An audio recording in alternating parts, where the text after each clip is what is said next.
Hello everyone, welcome back. These are the last two very old Christmas tales.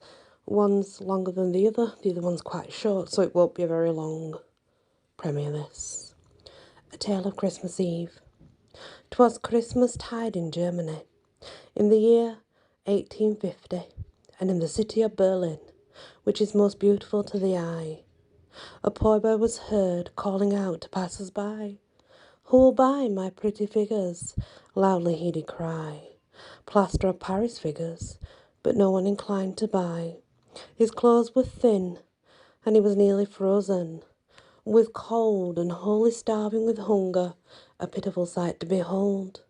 And the twilight was giving place to the shadows of approaching night, and those who possessed a home were seeking its warmth and light. And the market square was dark, and he began to moan when he thought of his hungry brother and sisters at home. Alas, the poor boy was afraid to go home. Oh heaven, hard was his lot, for money he'd none, and the tears coursed down the cheeks, while loudly he did cry, "But my plaster of Paris figures, oh, please come by." It was now quite dark, while he stood there, and the passers-by did at the poor boy stare, as he stood shivering with cold in the market square, and with the falling snow he was almost frozen to the bone.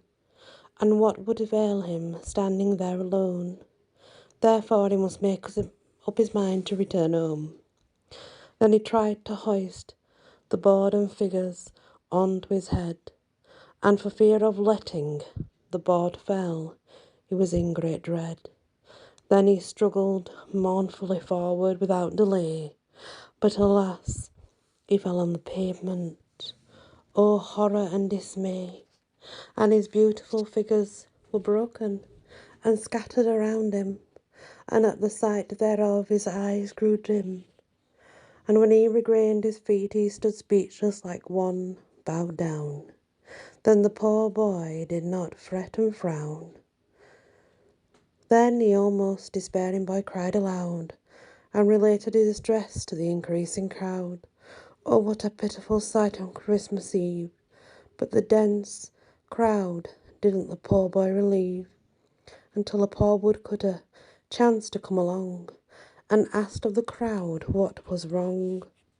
And 20 ready tongues tells him the sad tale.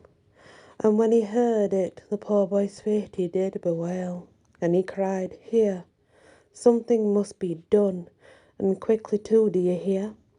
Every blessed soul of you, come, each one, give a few pence to a poor boy, and it will help to fill his heart with joy." Then the woodcutter gave a golden coin away, so the crowd subscribed largely without delay, which made the poor boy's heart feel gay. Then the woodcutter thanked the crowd and went away. So the poor boy did a large subscription receive, and his brother, mother and sisters had a happy Christmas Eve, and he thanked the crowd and God that to him the money sent, and bade the crowd good night, then went home content. The Saviour must have been a docile gentleman. Very short. The Saviour must have been a docile gentleman, to come so far so cold a day for little fellow men.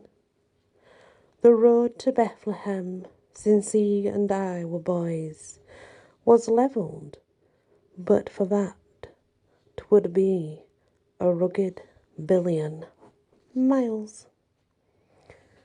The end.